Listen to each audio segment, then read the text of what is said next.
అందం అంటే గుణం. అమ్మాయి నయుండి చెప్తున్నా, I don't want people to call me beautiful.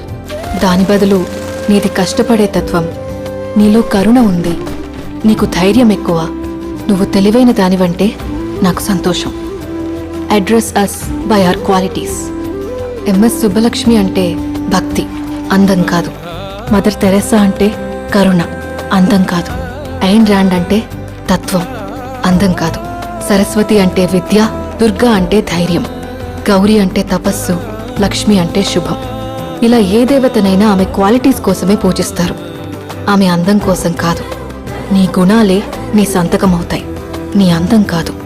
అందుకే ప్రపంచము మగాళ్ళలో కాదు, ఆడదే ఆడదాన్ని అందాన్ని దాటి చూసుకోగలగాలి. అలా అందాన్ని దాటి చూస్తే ఆడదానిలో ఒక సముద్రమే కనపడుతుంది. గుణాలతో నిండిన ఒక దేవతే దర్శనం.